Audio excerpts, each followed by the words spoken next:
কোরআনের কথা বলে তাই বলি আমাকে মৌলবাদী, জিহাদের কথা বলি তাই বলি আমাকে জঙ্গিবাদী। আমি বিদ্রোহী বিপ্লবী মৌলবাদী, কেন জঙ্গিবাদী? জন্মের পরে কানে আজান কি দেয়নি, তুমি মৌলবাদী সারা হওনি। কথা বল ঠিক কিনা? জন্মের পরে কানে আজান কি দেয়নি, তুমি মৌলবাদী সারা হওনি।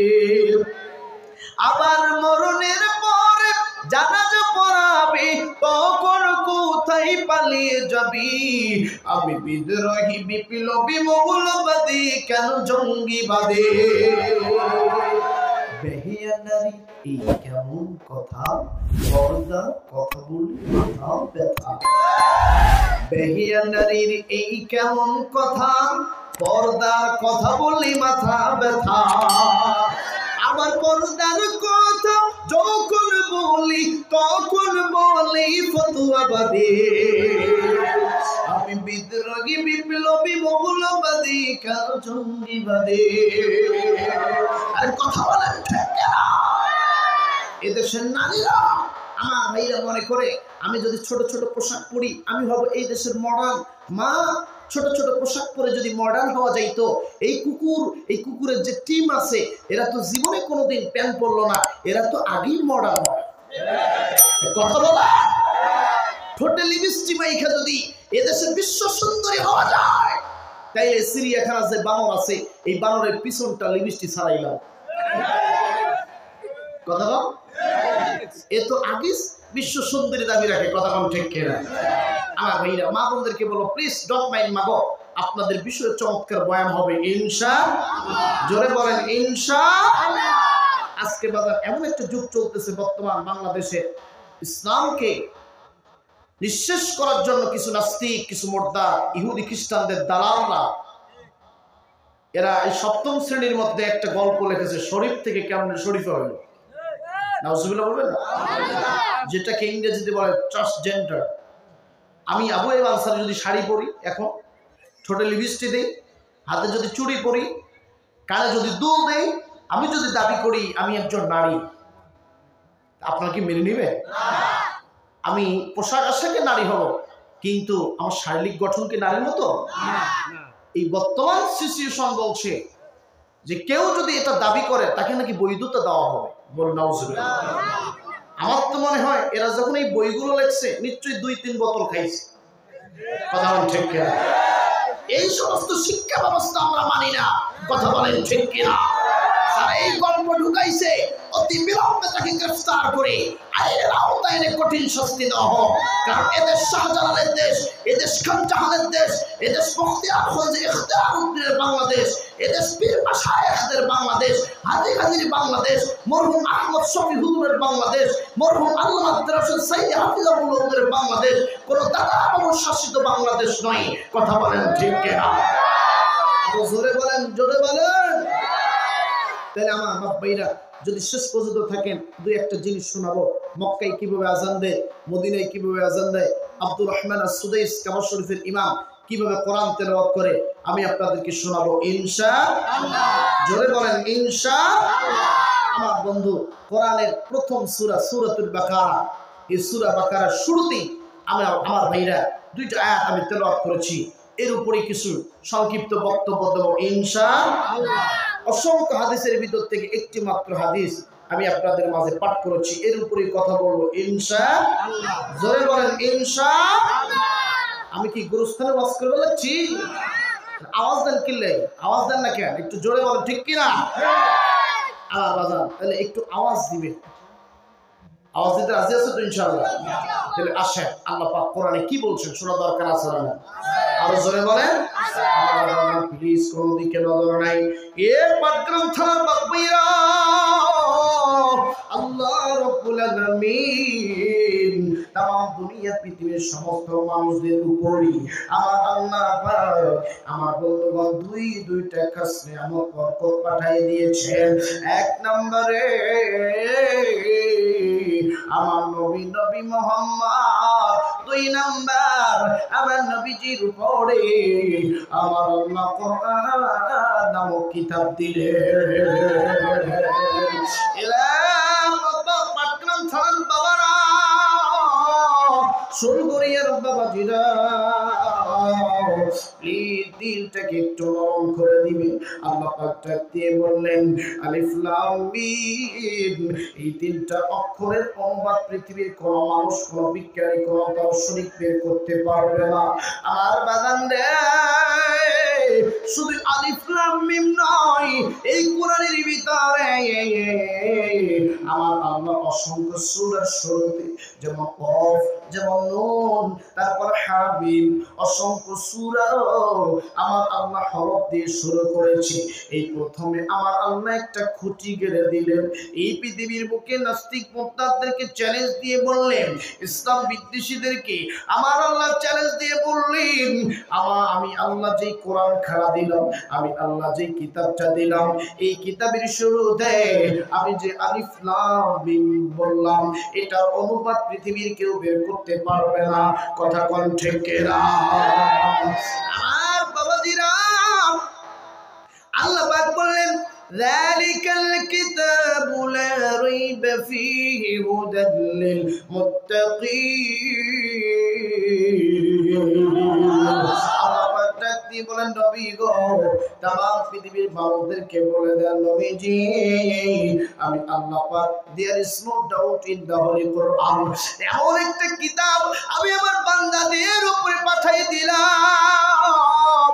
এই কিতাবের মধ্যে কোনো ভুল নাই, এই কিতাবের মধ্যে কোনো ত্রুটি নাই। আজকে আমি আপনি যেই বইগুলো পড়ি, এই পৃথিবীর যতগুলো বই আছে সব বইয়ের মধ্যে ভেজাল, সব কিছুর মধ্যে ভেজাল, কিন্তু আল্লাহর দেওয়া এই গ্রন্থ, এই গাইডলাইনের মধ্যে বিন্দু পরিমাণ কোনো ভেজাল নেই। কথা কোন ঠিক কিনা? আরো আওয়াজ দিয়ে বলুন ঠিক কিনা? আমার বন্ধুরে, আল্লাহ পাক আমার আপনার উপরে কোরআন পাঠাইছি, আর ভণ্ড পীররা গান গায়। আকাশটা কাঁপছিল কেন, জমিনটা নাচছিল কেন, বড় পীর ঘাপছিল কেন, সেই দিন খাজায় গান গাইছে যেই দিন। নাউজুবিল্লাহ বল। আকাশটা কাঁপছিল কেন, জমিনটা নাচছিল কেন, বড় পীর ঘামছিল কেন, সেই দিন খাজায় গান গাইছে যেই দিন। আল্লাহ নবীর গান পীর আউলিয়ার শান, আল্লাহ নবীর গান পীর আউলিয়ার শান, যে বলে হারাম সে তো জ্ঞানহীন। নাউজুবিল্লাহ বলে, আর জোরে কোন নাউজুবিল্লাহ। এই সমস্ত ভণ্ড পীররা ইসলামকে খাটো করার জন্য বাজে বাজে কিছু গান বের করছে, আছে না নাই? আর জোরে বলেন।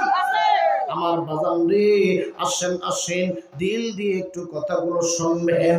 আমি জানি না আজকের মাহফিলটা কার জন্য শেষ মাহফিল। এরা বন্ধু, গত বছর যারা ছিল, এই গত বছর যে শ্রোতারা ছিলেন, অনেক মুরব্বী কিন্তু আজকে তারা বেঁচে নাই। আজকে আমরা যারা এই মাহফিলে আসছি, আগামী বছর আমরা এই মাহফিল পাবো কিনা কোনো গ্যারান্টি নেই। আমার বন্ধুরে, আমি জানি না কার জন্য সাদা কাপড় এই পাটগ্রামের বাজারে চলে আসছে, কার জন্য জানি রে কবরের মাটি খানা বাইলা হয়ে গেছে, কার জন্য জানি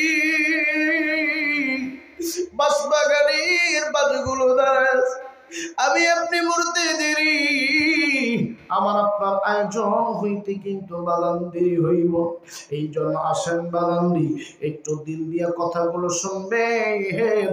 আল্লাহ পাক বলেন হুদাল্লিল মুত্তাকিন, যারা মুত্তাকি, হুদাল্লিন নাস, মানুষের হেদায়েতের জন্য আমি আল্লাহ কিতাব পাঠাইলাম। আমার বন্ধুরে, এই কোরআনের শিক্ষা আপনার ছেলে মেয়েদেরকে দিবেন, বাচ্চাদেরকে দিবেন, এই মাদ্রাসায় বাচ্চাদেরকে ভর্তি করে দিবেন, এই মাদ্রাসার বাচ্চাদেরকে যখন আপনি ভর্তি করে দিবেন, এই বাচ্চারা যদি কোরআনের হাফেজ হয়, কোরআনের হাফেজ আলেম হইয়া যায়, আর আপনার কবরের পাশে যদি দাঁড়ায়া দোয়া করে, আমার বন্ধুগণ আপনার ছেলে আত্মরি আপনার জন্য দোয়া করার কারণে আল্লাহ আপনার কবরের আযাব মাফ করে দিবে। আল্লাহ পাক বলেন, ইন্না নাহনু নাযালনা যিকরা ওয়া ইন্না লাহু লাহাফিজুন। আল্লাহ পাক বলেন, নবী এই কোরআন নাযিল করেছি আমি, আর এই কোরআনের হেফাজতকারী আমি আল্লাহ। বাবা এই তো ভারত, এই তো সামনে একটা বর্ডার, এই বর্ডারের ভারতের দিল্লির একটা ঘটনা আপনাদেরকে বলি। বাবা জি দেখেন, কোরআনের হাফেজ আলেমদেরকে যদি মহব্বত করেন, হাফেজ আলেমদেরকে যদি ভালোবাসেন, আল্লাহ কিন্তু আপনার দাম, আপনার ভ্যালুয়েশন বাড়ায় দিবে, আপনার রেসপেক্ট বাড়ায় দিবে, আপনার মর্যাদা বাড়ায় দিবে। আরে যুবক ভাই, কোন যুবক আসুরি এখন অনলাইনের মধ্যে জুয়া খেলো, কোন যুবক আছে এখন অশ্লীল ভিডিও দেখো, কোন যুবক আছে এখন ফ্রি ফায়ার পাবজি খেলা বাদ দাও নাই, মোবাইলের মধ্যে খারাপ ভিডিও দেখা বাদ দাও নাই। যুবক এই সমস্ত বাদ দিয়া রে আল্লাহর পথে ফিরে আসো। তোমার আমার মতো কত যুবক রে রোড অ্যাক্সিডেন্টে মারা যায়, কত যুবক বিভিন্ন রোগে আক্রান্ত হইয়া রংপুর মেডিকেলে শুয়ে আছে। যুবক কখন মরে যাবা কোনো কিন্তু গ্যারান্টি নেই। আসেন বাদাম দিই, বেশি লম্বা করবো না, যেহেতু ফজরের নামাজ জামাতের সঙ্গে পড়া লাগবে। আমার বন্ধুগণ এই যে ভারতবর্ষ, এই বর্ডার এলাকার ভারতবর্ষের পরে আমার বন্ধু এই দিল্লির একটা ঘটনা বলি, দিল নিয়ে কথাগুলো শুনবেন। আপনার ছেলেকে হাফেজ আলেম বানাইলে আপনার কেমন মর্যাদা বাড়বে, আল্লাহ পাক কেমন ভাবে আপনার মান সম্মান বাড়াই দিবে। আমার বন্ধুরে এই দিল্লির ভিতরে একজন বিশাল বড় একটা জমিদার, এই জমিদারের একটি মাত্র সন্তান, এই ছেলেটা আমার বন্ধু গাঁজা খায়, মদ খায়, হেরোইন খায়, খারাপ বন্ধুদের সাথে আড্ডা দেয়, আতশবাজি করে, বিভিন্ন ধরনের জেনার সাথে লিপ্ত আছে। বাবাজি এই জমিদারের ছেলে আমার বন্ধুগণ বিভিন্ন গুনার সাথে সম্পৃক্ত অ্যাডভান্স রয়েছে। আর বাজার রে ওই দিল্লির জমিদারের ছেলে একদিন সন্ধ্যাবেলা বন্ধুদের সাথে মদ খাওয়ার জন্য বাড়ি থেকে বের হইলে রাস্তা দিয়ে যাইতেছে, বিশাল একটা কবরস্থান, ঘেরা কবরস্থান। এই কবরস্থানের ভিতরে একটা 6-7 বছরের একটা ছোট্ট বালক, কবরস্থানের দুইটা গোরস্থান, দুইটা কবরের মাটি নাড়ে আর খান। এই 7 বছরের ছেলেটা কান্দি, মাটির কবরের মাটিগুলো নাড়ে আর কান্দি, বলে আবু আমি বুঝি হাফেজ হইতে পারলাম। এই ছোট্ট বাচ্চাটা মায়ের কবর ধরে কান্দে আর বলে, মা গো আমি বুঝি হাফেজ হইতে পারলাম। আবার বাগানতে এবার গ্রাম ধরার বাবারা এই ছোট্ট বাচ্চাটা দুইটা কবরের মাটি ধরে মাটিতে গলা করে দিয়ে কান্দি।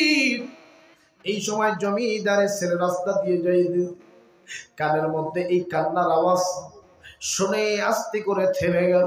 কে কান্দে? এইবার গোরস্থানের ভিতরে লক্ষ্য করে একটা 7-8 বছরের বাচ্চা কাঁদে রে। এইবার জমিদারের ছেলে ডাক দিয়ে বললেন, বাবা কান্দো গেল, কারণটা কি? ডাক দিয়ে বললেন, চাচা গো, ও চাচা আমি কান্দি, আমার মা বাবা দুজনেই কবরে রয়েছে। চাচু গতকাল আমাদের বাড়িতে আগুন লাগছে, এই আগুন লাগে আমার মা বাবা দুইজনেই পুড়ে মরে গেছে। আমি কান্দি, আমার মা বলেছিল বাবা তোরে হাফেজে ভালো, আমার বাবা বলেছিল আমার এলাকে হাফেজে ভালো। আজকে আমার মা বাবা দুইজনে কবরে, আমি কান্দি আর আল্লাহর কাছে দোয়া করি, আল্লাহ গো আমি বুঝি হাফিজ হইতে পারলাম, আমি বুঝি আমার মা বাবার স্বপ্নটা পূরণ করতে পারলাম, এই জন্য আমি কাঁদতেছি। জমিদারের ছেলে ডাক দিয়ে বললেন, বাবা রে আর কান্দিস না রে বাবা, টেনশনের কোনো কারণ নেই। আমি তোর দায়িত্ব নিলাম, আমি তোরে মাদ্রাসায় ভর্তি করে দিব। দেখেন বাজান রে, একজন দুশ্চরিত্রের ছেলে মদ খায়, গাঁজা খায়, খারাপ বন্ধুদের সাথে আড্ডা দেয়, আল্লাহ তার দিলটা কেমনে নরম করে দিল। এই জমিদারের ছেলে ডাক দিয়ে বলেন, বাবা তোমার নাম কি? বললেন, আমার নাম আব্দুর রহমান। বললে, বাবা আব্দুর রহমান রে, চলো চলো, দিল্লির একটা বড় মানসম্মত মাদ্রাসা আছে, এই মাদ্রাসার ভিতরে আমি তোমাকে ভর্তি করে দিব। এইবার দিল্লির সব থেকে বড় মাদ্রাসায় এই জমিদারের ছেলে, এই ছোট্ট বাচ্চাটাকে 7-8 বছরের ছেলেটাকে মাদ্রাসার মধ্যে ভর্তি করে দিছি। এইবার হুজুরের হাতে হাত রাইখা ডাক দিব, হুজুর এই বাচ্চাটার স্বপ্ন কোরআনের হাফেজ হবে, আলেম হবে, হুজুর যতগুলো খরচ লাগে আমাকে বলবেন, আমি দিয়ে দেব। আমার বন্ধুগণ, এই চলতে চলতে জমিদারের ছেলের কাছে মাদ্রাসার ছাত্ররা আইসা ডাক দিয়ে বলেন, চাচা গো এই দিল্লির মাদ্রাসার নিয়ম হইল, এই মাদ্রাসায় বিদ্যুৎ নাই, ইলেকট্রিসিটি নাই, এই মাদ্রাসাগুলোতে কেরোসিন তেল দিয়ে পড়া লাগে, চাচা গো আপনি কি পারবেন নি আমার একটু তেল দিয়ে? ডাক দিয়ে বললেন, বাবা গো টেনশনের কোনো কারণ নেই, আমি জায়গা মতো তেল পৌঁছায় দিব। বাবাজি গভীর রাতে তেলের একটা বড় টিন এই জমিদারের ছেলে মাথায় করে লইয়া, রাতে যখন সবাই ঘুমায় গেছে, এই তেলের টিন নিয়ে আর পাটগ্রাম থানার বাবারা হাফেজদেরকে যদি ভালোবাসেন, আমার বন্ধু একটা জিনিস মাথায় রাখবেন রে, হাফেজদেরকে যদি মহব্বত করেন, আর এই হাফেজ যদি আপনার জন্য দোয়া করে, আল্লাহ পাক আপনার কবরের আযাব মাফ করে দিবে।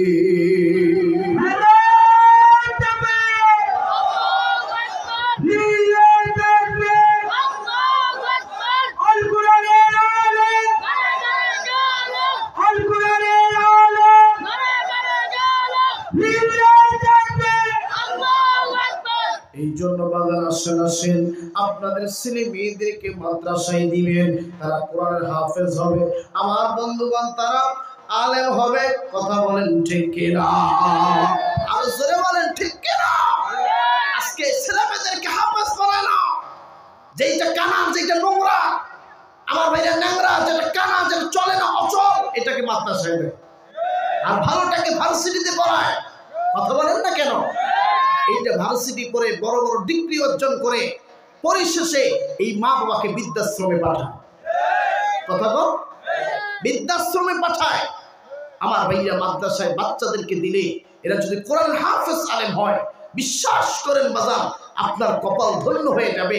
কিয়ামতের ময়দানে ওই হাফেজ নিজেই জান্নাতে যখন যাবে না, তখন বলবে, আল্লাহ আমি জান্নাতে যাওয়ার আগে আমার মা বাবা, আমার লজিং যারা আমাকে খাওয়াইছে, আমার পড়াশোনার দায়ভার যিনি নিয়েছেন, আমার শিক্ষক, আমি কয়েকজন মানুষকে বাছাই করে তারপরে জান্নাতে যেতে চাই। কথা বলেন ঠিক কিনা?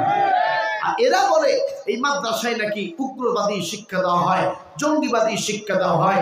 তাদেরকে স্পষ্ট ভাষায় বলতে চাই, এই বাংলাদেশে হাজার হাজার মাদ্রাসা আছে, এটা মাদ্রাসাদের বাংলাদেশ, এটা টুপিওয়ালা দাড়িওয়ালার বাংলাদেশ। এদেশে 3.5 লক্ষ মসজিদ আছে, 3.5 লক্ষ মুয়াজ্জিন আছে, 3.5 লক্ষ আমার বাইরে ইমাম আছে। এদেশে যতদিন এদেশ থাকবে, এদেশে মাদ্রাসা থাকবে।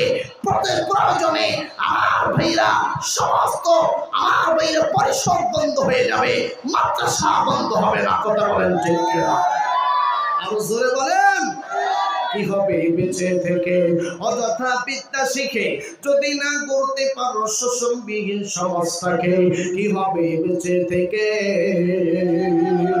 কি হবে ছাত্র সেজে চুমুক খেয়ে সরদখানা, যদি হয় বিদ্যালয়টা প্রতি তাদের আড্ডাখানা? এর চেয়ে মরাই ভালো, দেশ ছেড়ে যাও এই ভালো। কি হবে ধোঁকা দিয়ে বিবেকটাকে, কি হবে বেঁচে থেকে অযথা বিদ্যা শিখে যদি না গড়তে পারো শোষণবিহীন সমাজটাকে, কি হবে বেঁচে থেকে? কথা বলেন, কথা বলেন। আজকে বর্তমান কিছু যুবকদেরকে দেখলে আমার মাথা হ্যাং হয়ে যায় মোবাইলের মতো। বলবেন হুজুর এটা কেমন কথা বলছে? বর্তমান যুবকরা প্যান্ট পরছে, দেখবেন এইখানে কাটা, এই জায়গায় কাটা, এইখানে কাটা আছে না? আমাদেরকে বলে আপনি বুঝবেন না ব্রো, এটা আধুনিক স্টাইল। নাউজুবিল্লাহ। আমার ভাইরা এই যে ফাটা ফাটা প্যান্ট পরছে, পুরো হাঁটুটা বের হয়েছে, এটা কি কোনো স্টাইল হইল? এই হাঁটু বের হয়ে কবিরা গুনাহ। কথা বল ঠিক কিনা? মাথার চুল কাটছে যুবকরা, দেখবেন দুই পাশে এমন ভাবে বসা কাট দিছে, আর একটা ব্লেড দিয়ে খুর দিয়া এইখান দিয়ে একটা টান মারছে, মনে হচ্ছে হাইওয়ে রোড। এরকম চুল কাটার স্টাইল আছে না? মাঝখানে চুল রাখছে একদম মোরগের, পুরা মাথাটার উঁচু লেজটার মতো। কথা বলে ঠিক কিনা? আরো জোরে বলে। যুবকদেরকে বলতে চাই, প্লিজ ডোন্ট মাইন্ড। যুবক তুমি পোশাক পরবা, নবীর সুন্নতের পোশাক পরবা। মাদ্রাসার ছাত্রের দিকে তাকাও, এরা জুব্বা পরে, এরা টুপি পরে, এরা পাগড়ি পরে, ঢিলাঢালা পোশাক পরে। তুমি মুসলমানের ঘরের সন্তান, তুমিও ঢিলাঢালা পোশাক পরবা। ইহুদি খ্রিস্টানদের আমার ভাইয়ের ড্রেস মুসলমানদের হইতে পারে না। কথা বল ঠিক কিনা? চুলের স্টাইল হয়ে গেছে বোম্বাইয়ের স্টাইল, এত বড় বড় চুল রাখে। এই চুল রেখা যুবক R15 নিয়া যখন চালাইতে চালাইতে পুরা স্পিডের গতিতে চালাইয়া, যখন আমার ভাইরা তার গার্লফ্রেন্ড যে কলেজে পড়ে, ইউনিভার্সিটিতে পড়ে, সেখানে গিয়ে ব্রেক মারে, একটা ছোট্ট চিঠি চিরকুট মেয়েটার হাতে দেয় যে এটা পড়ো। আবার মেয়েটা একটা চিরকুট দেয়, ছেলেটা পড়তেছে। তুমি যখন বাইক নিয়ে আমার ক্যাম্পাসের সামনে একটা চাপ দিয়ে ব্রেক ধরো, তখন তোমার সামনে চুলগুলো আমাকে চাটা দেয়। ঠিক কিনা? আরো জোরে বলেন ঠিক কিনা?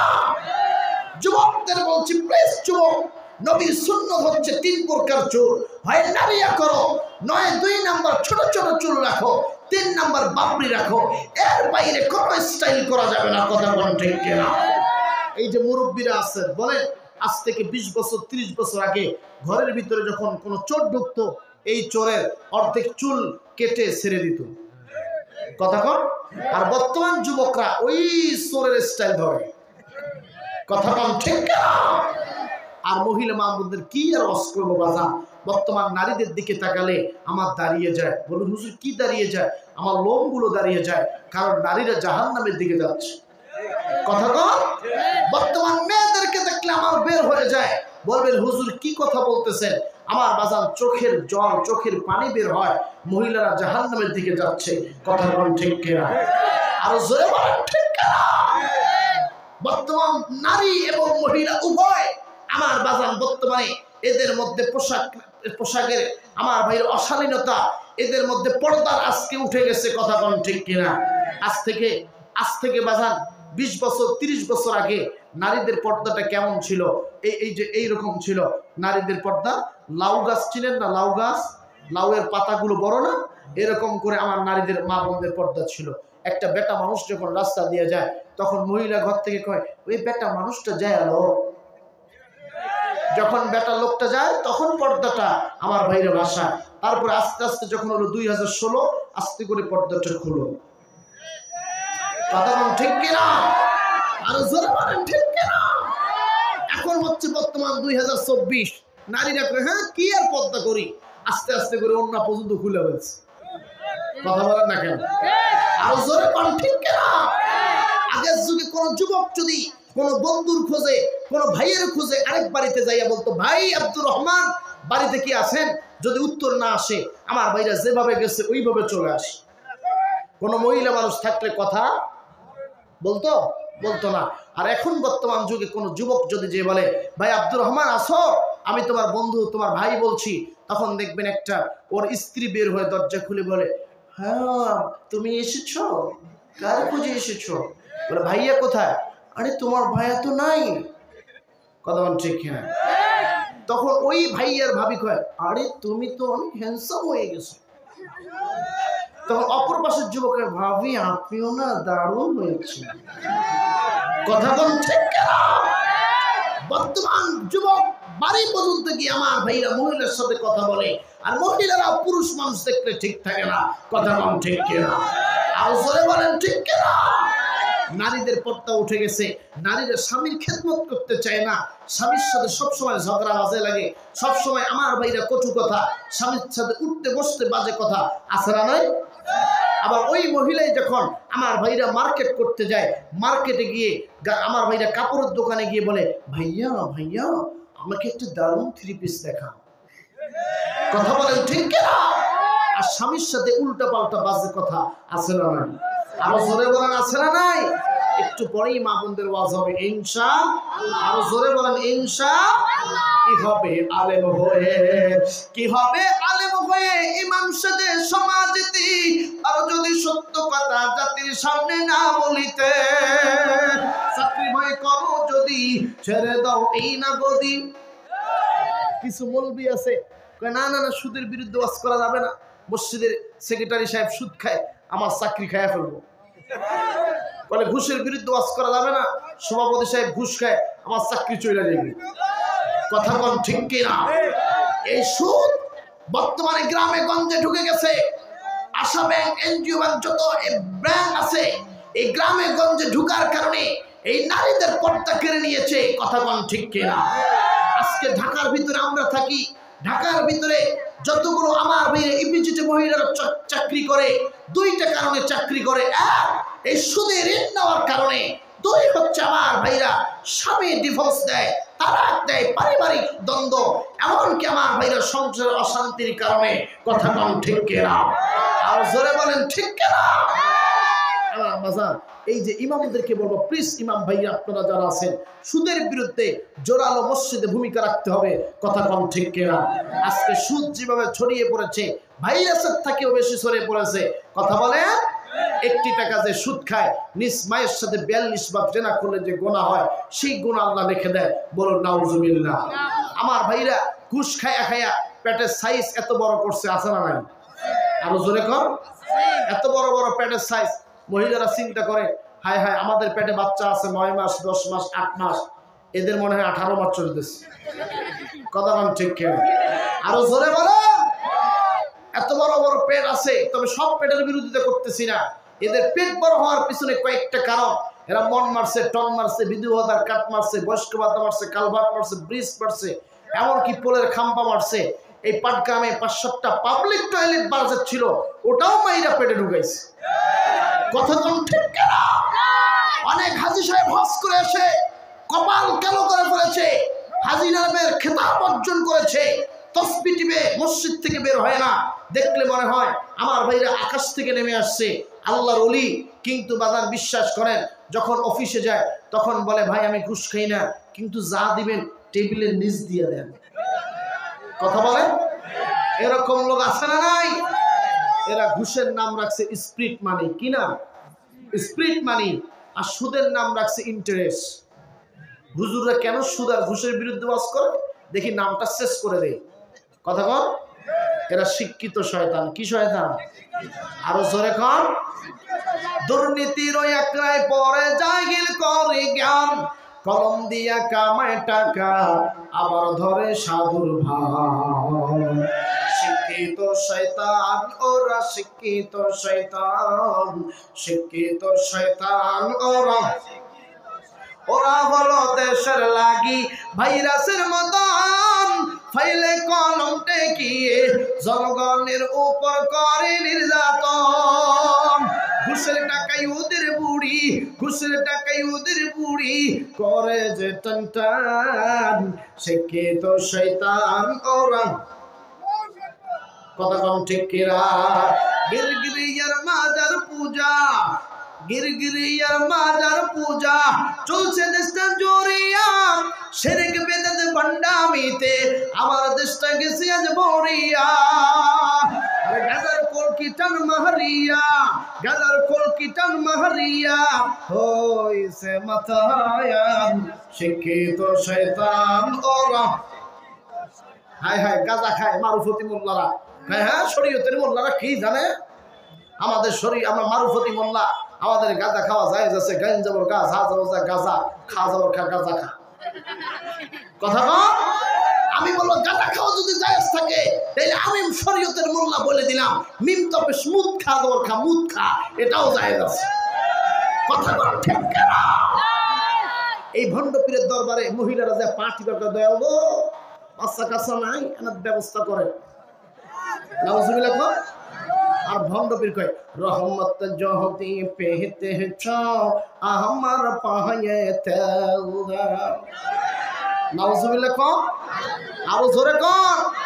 1 বছর গোসল নাই, 2 বছর গোসল নাই, 3 বছর গোসল নাই, 4 বছরের মাথায় একবার গোসল করে।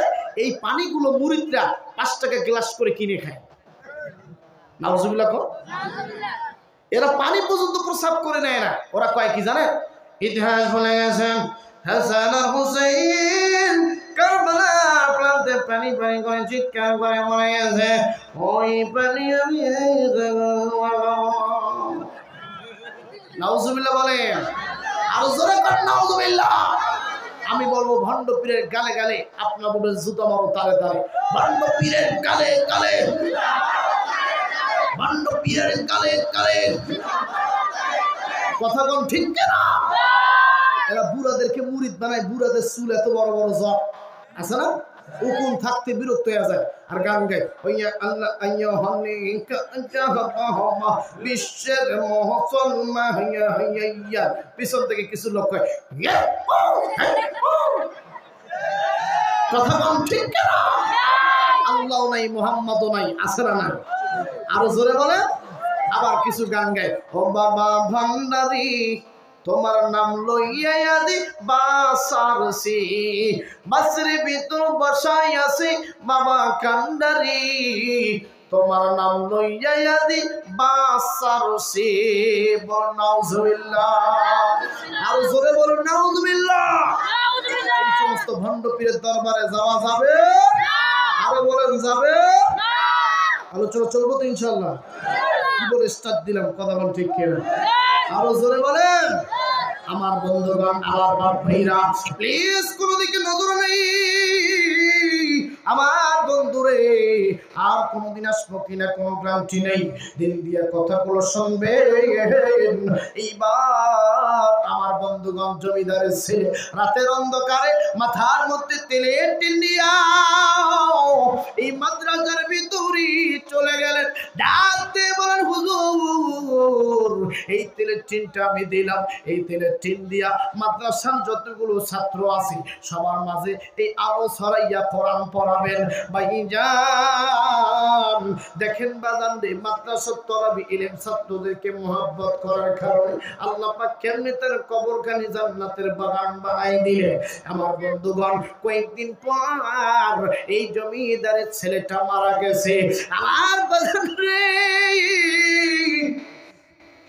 আমার বাবাইরা এলাকার মানুষরা কেউ তার লাশের কাছে আসে না, কেউ তার গোসল দিতে আসে না, কেউ আমার বাবাইরা তার লাশের কাফন কাটে না। আমার বন্ধু এলাকার লোক আরেকজনের কানে বলে, এলাকার লোকেরা রে তোমরা জানো নি এই মানুষটা, এই ছেলেটা ছিল গাঞ্জাখোর, এই ছেলেটা ছিল মদখোর, এই ছেলেটা মেয়ে নিয়ে আনন্দ করছে, এই ছেলের জানাজা আমরা কেউ পড়বো না। আমার বন্ধু রে, কিন্তু এই ছেলেদের গোপনে গোপনে হাফেজদের মহব্বত করেছে, মাদ্রাসার মহব্বত করেছে। আবার বাজার এইবার স্বপ্নের ভিতরে এই ছোট্ট বাচ্চা স্বপ্নের ভিতরে দেখতেছে জমিদারের ছেলে মারা গেছে, তাকে ডাকতেছেন আমার জানাজাটা পড়ায়া যাও রে বাবা। এইবার সকালে ঘুম থেকে উঠে হুজুরের কাছে কান্নাকাটি করে। হুজুর ডাকতে বলেন বাবা কান্দো কেন? ডাকতে বলেন হুজুর যেই ছেলেটা যেই চাচ্চু আপনাকে মাদ্রাসার ভিতরে তাহলে চিন্তা দিয়ে গেছে হুজুর আপনি জানেন ওই চাচ্চু আজকে মারা গেছে, চলেন চলেন আপনি আমার সাথে চলেন। বললো হ হ আমরা সবাই যাব, চলো। এইবার মাদ্রাসার ছাত্রগুলো মিলিয়া হুজুর মিলিয়া এ ভারতের বিএসএফ ভাইরা আপনারা যারা বর্ডার গার্ড হিসেবে আছেন আছেন আপনাদের উদ্দেশ্য বলতেছি, যদি আপনাদের কানে এই আওয়াজটা যায়, আপনাদের ভারতের একটা দেখেন কোরআন প্রেমিকের ঘটনা। আমার বন্ধুরে, যেহেতু আমার দেশের বিজলি ভাইরা এই বর্ডারে দাঁড়িয়ে আছে, বিজলি ভাইরা অনেক কষ্ট করে এই রাতের অন্ধকারে আমার দেশটা পাহারা দিচ্ছে।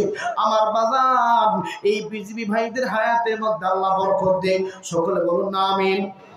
আরো জোরে জোরে বলুন না আমিন। এইবার মাদ্রাসার তলাবি ইলম ছাত্ররা সহ ভাই গো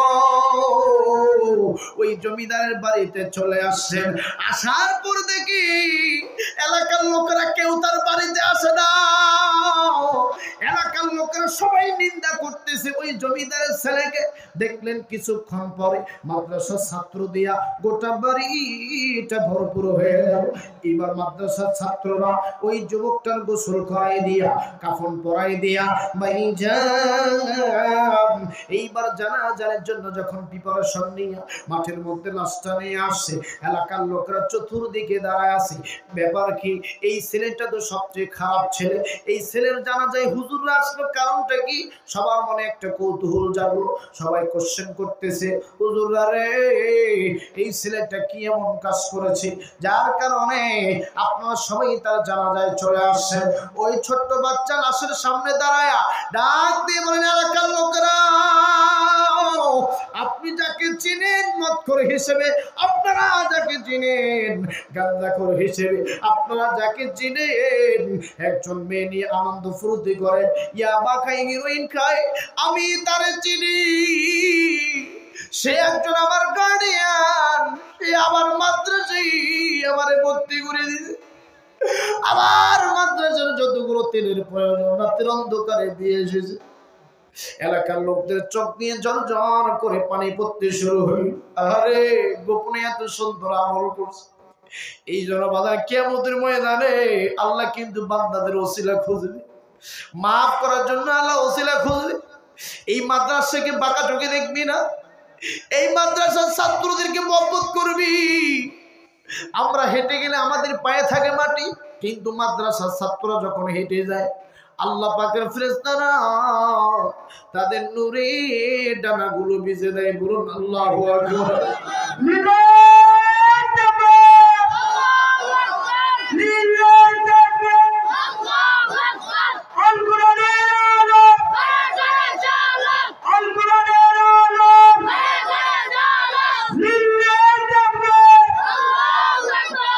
আমার বাজান নেই, একটু গভীর মনোযোগ দিয়ে কথাগুলো শোনাচ্ছে। বাজান দেখেন তো, দেখেন একটা ফোঁটা চোখের পানি বের হয় কিনা। আমার বাবাজি এইবার জমিদারের ছেলে জানাজার যখন পড়াই দিলেন, পড়ে দেওয়ার পর এলাকাবাসীদের ভুল ভেঙে গেল। আহা, এই ছেলেটা গোপনে এত সুন্দর, মাদ্রাসার প্রতি মহব্বত। বাবা গো, কবরের ভিতরে যখন রেখে দিলেন, রাখার সাথে সাথে আল্লাহ তার ছোট্ট কবরখানি জান্নাতের ব্যবস্থা করে দিয়েছে। এই জন্য আমার বাজান এই আল্লাহর কোরআনের সাথে মহব্বত করবে, বাচ্চাদেরকে কোরআনের শিক্ষা দিবেন। আজকে বর্তমান সিচুয়েশনে বাংলা টিচারের বেতন হয় আমার ভাইরা মাসে 12 দিন পড়ায়, এই 12 দিন একজন ইংরেজি টিচারের বেতন আমার ভাইরা মাস শেষে 4000 টাকা। আর একজন মৌলবি আল্লাহর কোরআন শিক্ষা দেয় বাড়িতে গিয়া, আমার বন্ধুগণ মাস শেষে 500 টাকা, তাও আবার মুড়ি নাস্তা দেয়, চানাচুর মেখে নাস্তা দেয়। মাস শেষে 500 টাকা 300 নগদ দেয়, আর 200 টাকা বলে হুজুর পরের মাসের সাথে নিয়ে। কথা বল ঠিক না আমার বন্ধুরে? এরপরেও কিন্তু হুজুরদের দাম কম দেয়, কিন্তু মনে রাখবেন যারা আলেম ওলামা এদের দাম আল্লাহর কাছে অনেক বেশি। কথা কম ঠিক না? আরো জোরে বলেন ঠিক না? আমার মা বোনের আরে আপনারা যারা আসছেন আপনাদেরকে বলতে চাই, মাগো আপনারা আপনাদের ছেলে মেয়েদেরকে মাদ্রাসায় দিবেন, কোরআনের হাফেজ বানাইবেন, কোরআনের আলেম বানাইবেন। মাগো আপনি যদি নেক্সট সন্তান জন্ম দিতে চান তাইলে মা আপনাকে 5 ওয়াক্ত নামাজ পড়া লাগবে, স্বামীর খেদমত করা লাগবে। মাগো ইস্তার জলসা দিয়ে বাংলা দেখা যাবে না, পর্দার বাহিরে কোনো কাজ করা যাবে না। কথা কান ঠিক না? নারীরা যদি 4টা কাজ করে আমার আল্লাহ জান্নাত দিবে।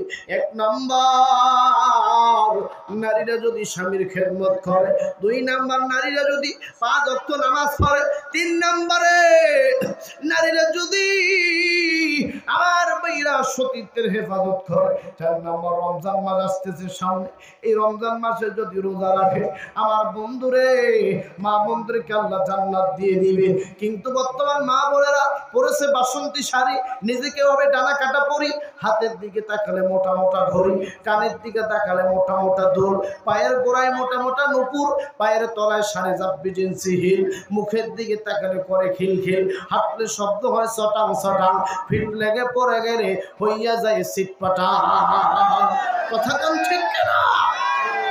আমার মা বোনেরা রে, আপনারাও স্বামীর খেদমত করবেন।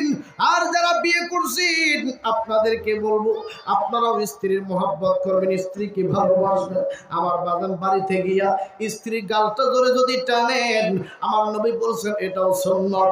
স্ত্রীর হাত ধরে যদি একটু মস্কা দেন, এটাও সুন্নাত। কিন্তু অন্য মেয়ের সাথে পার্কে চিপায় বসে হাত সারাদিন টিপলেও কিন্তু লেখি নাই, শুধু গোনা আর গোনা। কথা বল ঠিক না? দেখবেন যুবকরা পার্কের নাম রাখছে শিশু পার্ক। পার্কের নাম কি? শিশু পার্কে কি শিশু পাওয়া যায়? সব শিশুর বোনরা খালারা বসে আছে, পায়ের পার্কের গোড়ায় গোড়ায় বসছে আর বাদাম ফাটায়, মগা খয়ে খাও আই লাভ ইউ টু, ও আবার খয়ে আই লাভ ইউ 3। কথা বল ঠিক না? বাদাম ফাটায় আর খায়, আর পার্কের সিপাই আমার ভাইরা 2 জনে বসে হাত টিপে। কথা বল। আরো যে কত কি করে বাকিগুলো বললাম না। আস্তাগফিরুল্লাহ। যুবক প্লিজ, বিয়ের আগে কোন সম্পর্ক ইসলাম এফোর্ড করে না, ইসলামে বৈধতা দেয় না। বিয়ের আগে যতগুলো সম্পর্ক, রিলেশনশিপ, অ্যাফেয়ার, এই যত কিছু করো রিলেটিভ, এগুলো সব আমার ভাইরা নাজায়েজ শরীয়ত বিরোধী কাজ। কথা বল ঠিক কিনা? বিয়ের বয়স হয়েছে, অল্প বয়সে বিয়ে করবা, 40 পার হইলে বিয়ে করার দরকার নাই। অনেক লোক আছে, যুবক আছে 40-এর বয়স হয়ে গেছে, বলে হুজুর চাকরিটা হইলেই তো বিয়ে করতেছি। 42 বছর বয়সে বিয়ে করে, 44 বছর একটা বাচ্চা নিয়ে আমার ভাইরা পাটগ্রাম বাজারে যায়, এইরকম বুড়া চাচা দেখে কয়, কিরে নাতিকে লইয়া কই যাইতেছ? কথা বল ঠিক কিনা? আরো জোরে বল ঠিক কিনা? অল্প বয়সের যুবকরা বিয়ে করো, গুনাহ থেকে বেঁচে যাবা, এই জিনা থেকে বেঁচে যাবা, কবিরা গুনাহ থেকে বেঁচে যাবা, অন্য মেয়েদের প্রতি চোখের দৃষ্টি যাবে না। কিন্তু যুবক বিশ্বাস করো, বিয়ে করার পরে বউ নামক নিয়ামত যখন পাইবা, এই দুনিয়াটা আমার ভাইরা, এই দুনিয়ার খারাপ কাজগুলো তোমার কাছে বিশ্বের মতো মনে হবে। কথা কোন ঠিক কিনা? আমার এই চাচারা অনেক আছেন মুরব্বীরা, আপনাদের এইখানে গরুর হাট কোনটা লাগে? গরুর হাট কোথায়? পাটগ্রামে গরুর হাট হয়, তাই না? এই পাটগ্রামে যখন গরু কিনতে যায় বুড়ারা, দেখবেন ওলান নারে লেস নারে, ঠিক না? এক লোক বলতে, যারা গরু বিক্রি করতে আসে তারা কয়, কিরে তুই কি কাঁচা বাজার কিনতে আসছ? গরু এরকম করে না কেন? তখন বলে আমি জাতওয়াল গরু নিমু। কথা কম। আমি যুবকদেরকে বলবো, প্লিজ যুবক, তুমিও যখন বিয়ে করবা অবশ্যই জাতওয়াল মেয়ে দেখে বিয়ে করতে হবে, আদর্শবান, চরিত্রবান, পদ্মানিশী। কথা বলেন ঠিক কিনা? আরো জোরে বলেন। আসেন বাদান রে, আমার মা বোনেরা যারা আসছেন, আপনারা বিয়ে করার সময় যুবকদের চরিত্র দেখবেন, যুবকদের চরিত্রের সার্টিফিকেট দেখবেন, যুবকরা নামাজ পড়ে কিনা। আমার যুবক ভাইরা, অনেক যুবক আছে বিড়ি খায়, অনেক যুবক সিগারেট খায়, অনেক বুড়া আছে সিগারেট খাইয়া ধোয়াটা দেয়, দেখি কয়তলা গেল, আছে না নাই? আচ্ছা বলেন তো বাদান, পায়খানার মধ্যে কোনোদিন ভাত খাইছেন নাকি? কোন চকলেট খাইছেন নাকি? অনেক বুড়া আছে পায়খানার মধ্যে বসে বিড়ি খায়, আছে না? একদিন এক চাচাকে কইলাম, চাচা পায়খানায় বিড়ি খান কারণটা কি? ওই বুড়া কয়, বাবা তুই জানো না, পায়খানার মধ্যে যদি বিড়িটা না খায় আমার পায়খানা ক্লিয়ার হয় না। কথা বলা আছে না ভাই? আর এক বুড়াকে বললাম, বুড়া বিড়ি খান কেন? ওই 1 পোয়া দুধে যে স্বাদ, একটা বিড়ি সেই স্বাদ।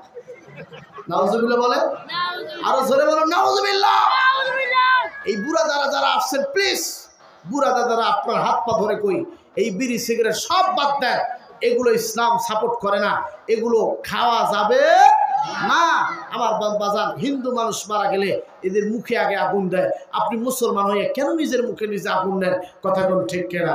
আরো জোরে বলে। আমার বাপ ভাইরা রে, একটা চমৎকার বয়ান এখন অপেক্ষা করতেছে, কোনো দিকে নজর নাই। আল্লাহর নবীজি এইরকম একটা মজলিসে আমার বাজান বয়ান দিতেছি, একজন মহিলা জোরে জোরে জোরে জোরে জোরে গলা জোরে জোরে কান্নাকাটি করতেছি। আমার বন্ধুগণ, আমার নবী ডাকতে বলেন, সাহাবীরা রে, কোন মহিলাটা জোরে জোরে কান্দে? একজন সাহাবী ডাকতে বলেন, নবী গো, যেই মহিলা কাঁদতেছে তার নাম উম্মে জামিলা। এই মেয়েটা সবথেকে সুন্দরী মেয়ে, এই মেয়েটা সবথেকে রমণী মেয়ে, সবথেকে এই এলাকা এই অঞ্চলের মধ্যে একজন বিউটিফুল মেয়ে। আমার নবী ডাকতে বলেন, সাহাবীরা রে, মেয়েটা কান্দে কারণটা কি? ডাকতে বলেন, নবী গো, আমি নিজেও জানি না। বলেন, মেয়েটাকে আমার কাছে ডাক দিয়ে নিয়ে আসো। এইবার মেয়েটাকে যখন ডাকায় নিয়ে আসলে, আমার নবী ডাক দিয়ে বললেন, বোন আমার, আপনি কেন কান্দেন? ডাক দিয়ে বলেন, নবী গো, আমি বিয়ে করব কিন্তু পাত্র খুঁজে পাই না। আমার নবী ডাক দিয়ে বলেন, সাহাবীরা রে, এই মেয়েটাকে তোমরা কি কেউ বিয়ে করবা নে? সাহাবীদের মধ্যে অনেকেই হাত তুলেছে, বললে, হুজুর আমি বিয়ে করব। আরেকজন হাত তুলে বলে, আমি বিয়ে করব।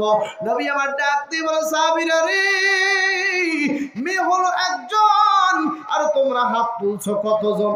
এতগুলোর সাথে তো একজন মেয়ের বিয়ে হয় না। ডাক দিয়ে বলেন, নবীজি আমি বিয়ে করব কিন্তু তিনটা শর্ত আছে। নবী আমার ডাক দিয়ে বলেন, জামিলা কোন তিনটা শর্ত? বলেন, নবী গো, এক নাম্বার শর্ত হলো, যেই যুবকটা সারা রাত জেগে জেগে নামাজ পড়বে, নফল ইবাদত বন্দেগী করবে, আমি তাকে বিয়ে করব। দুই নাম্বার শর্ত, প্রত্যেকটা দিন রোজা থাকবে, 365 দিন, এক কথায় 1 বছর রোজা থাকবে, আমি তাকে বিয়ে করব। তিন নাম্বার শর্ত হইল, যে যুবক আমার বন্ধুগণ সারাদিন কোরআন খতম করবে, এই যুবককে আমি বিয়ে করব। এইবার আমার নবী ডাক দিয়ে বলেন, সাহাবীরা রে, এইবার এই তিনটা শর্তে কোন সাহাবী বিয়ে করতে চাও? একটু আগে মেয়েটাকে বিয়ে করার জন্য অনেক অবিবাহিত সাহাবীরা হাত তুললেন, কিন্তু যখন এই তিনটা সত্যের কথা বললেন বাবাজি, তখন আর কেউ হাত তোলে না। কথা কোন ঠিক কিনা? তার মানে এই তিনটা সত্য মানে কিন্তু বাজান অনেক কঠিন কাজ। আমার বাজান রে, একজন করোনার থেকে হাত তুলেছি, ডাক দিয়ে বলেন, নবী গো, ও নবীজি,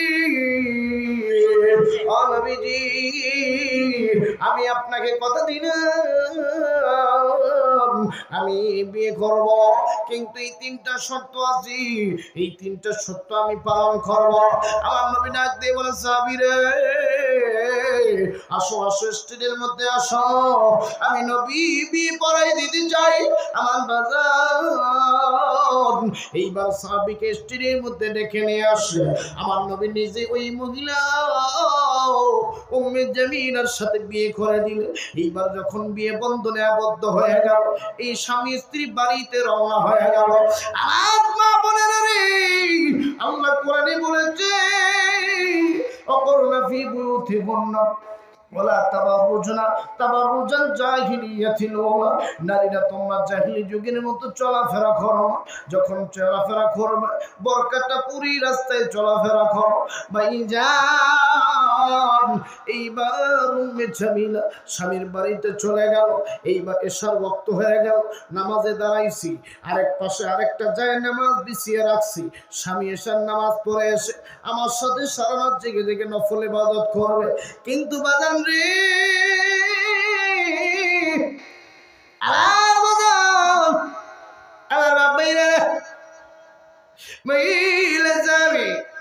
আমার বন্ধু ঈশার নামাজ পড়ে বসে আছে। এইবার সাহাবী ঈশার নামাজ শেষ করে যখন বাড়িতে ঢুকলেন, ভাইজান সাহাবী গিয়ে রুমের ভিতরে ঢুকে ঘরের উপরে বিছানার মধ্যে শুয়ে আছে। ঈশার নামাজ পড়ার পরে এসে কোনো আর ইবাদত বন্দি করলেন না। স্ত্রী মনে মনে ভাবলেন, আজকে বাসর রাত, এই জন্য মনে হয় আজকে ইবাদত করবে না। আমার বন্ধুগণ স্বামীর সাথে বাসর রাত কাটালেন। পরের দিন যখন সকাল হয়ে গেল, রোজা থাকার কথা কিন্তু রোজা নাই। 2 দিন 3 দিন চলে গেল, রোজা থাকে না, রাতেও ইবাদত করে না, কোরআনও খতম করে না। এখন আমার ভাইরা সকালবেলা 2টা রুটি খায়, 2টা রুটি সাহাবীকে দিয়েছে, সাহাবী 2টা রুটি খেয়ে বলছে আরো 2টা দাও। স্ত্রী কয় কেন? বিয়ের আগে ক্ষুধা ছিল কম, এখন বিয়ে করছি ক্ষুধা বেশি, এখন 2টা খাইলে পেট ভরে না, আরো 2টা খাবো। মহিলা কয় ব্যাপার কি, রোজা থাকার কথা, কিন্তু 2টার জায়গায় 4টা খায়। কথা ঠিক। এবার আমার বন্ধুরে এইভাবে 2 দিন 3 দিন 4 দিন 5 দিন 7 দিন 10 দিন চলতে লাগলো। বাবাজি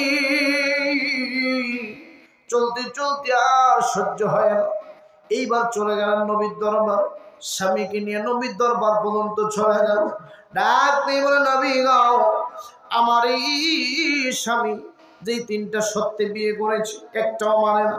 বললেন, সাহাবী তোমার স্ত্রী যে কথা বললো এটা কি সত্য কথা? ডাক দিয়ে বলেন, নবী গো, আমার স্ত্রী কখনো মিথ্যা কথা বলতে পারে না। বললো, বলো বলো কি বলতে চাও বলো। বললেন, নবীজি একটা রাত নফল ইবাদত করে নাই, আমার স্বামী আমারে ঠকাইছে। এবার আমার নবী ডাকতে, আমার স্বামী তুমি নাকি একটা রাতে ইবাদত করো না। বললেন, নবীজি আমি ইবাদত না করলো ইবাদতের সওয়াব আমি পাইছি। আল্লাহ নবী কই কেমনে পাইছো? আমার কাছে দলিল আছে। আল্লাহু আকবার। 2 নাম্বার প্রশ্নের জবাব চাইলেন নবী আমার ডাক দিয়ে বলেন, সাহাবী বলো তো তুমি কি রোজা ছিলা? বলে আমি রোজা ছিলাম না, 2টা জায়গায় 4টা রুটি খাইছি। নবী আমার বলেন, কেন নাই রোজা? তুমি তো রোজার প্রতিশ্রুতি দিছো। বলেন, নবীজি আমি রোজা না থেকেও রোজার সব পাইছি, আমার কাছে দলিল আছে। আল্লাহু আকবার।